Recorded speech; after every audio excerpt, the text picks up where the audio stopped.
As a lot of you guys know, I don't really like the Blight. I don't think he's the worst killer or even bottom 5, but I think he's on the weaker half of killers. This seems to be a very unpopular opinion, so in this video I'm going to explain why I think the Blight isn't as good as people say he is. Number 1. Bugs. Now obviously bugs can be removed, but since the Blight's release he has been incredibly inconsistent and buggy. The most notable one is the sliding.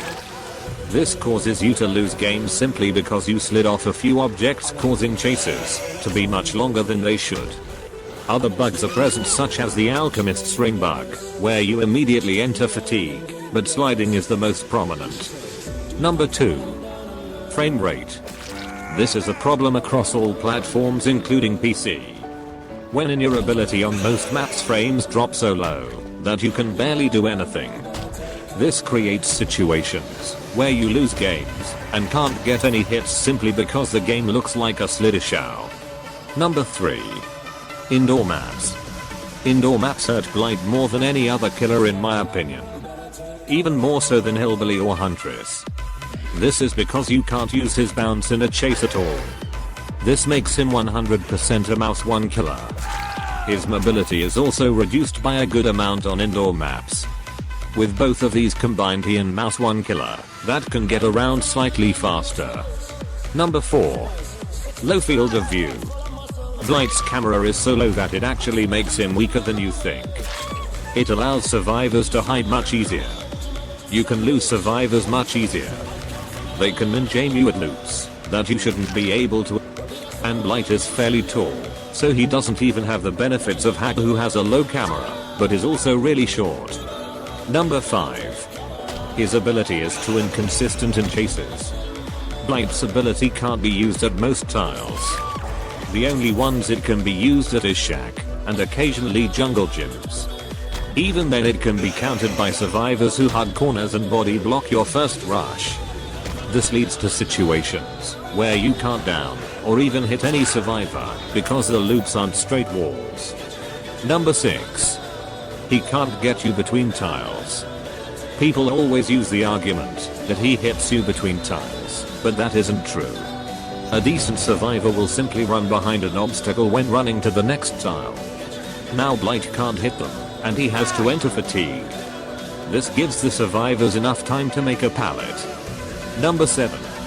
He can't even consistently hit you in the open.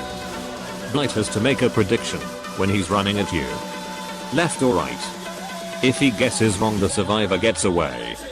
If he guesses right, he hits you in a dead zone. This makes Blight even weaker, as he can't even guarantee a hit in the open. Number 8. He has a high skill cap with low results. Blight is one of the harder killers to play. I'd say around Hillbilly's level. So why learn Blight and Loose when you can learn Hillbilly and do a lot better? I'm not saying high skill caps are bad. I want high skill killers, but also want them to pay off. This is why not many people play Nurse. She's not worth the effort to learn. Number 9. He gets carried by Ruin and Undying. Most games I lose as Blight are when Ruin goes fairly early. This makes Blight super frustrating as you are relying on luck to have a chance. Blight's whole strength comes from interrupting generators and regressing them while slowly picking off survivors. When Ruin is gone, he can't build any pressure and gens fly. I personally don't think I'm being carried by Ruin as Blight. It's just what makes him not terrible. The same with Infectious on Oni. But survivors can't get rid of Infectious on Oni. They can get rid of Ruin on Blight. And finally, number 10. His power is impractical. The amount of work and time to simply get one hit is too impractical to be strong. Huntress throws a hatchet. D-Sleamer shoots you and reels you in. Demogorgon pounces on you. Blight lines up a wall, bounces between 3 more, and hopes that you don't get behind something, all for one hit. It's way too much for what it is. Then he has to wait tense for his power to come back to do it again. Remember, I'm not saying Blight is a bad killer. He's just not that good, especially against survivors who know how to counter him. In my opinion, Blight has too much counterplay and very easy counterplay, so even bad survivors can beat a good Blight. I hope you all understand where I'm coming from, and be sensible in the comments. Thanks for watching.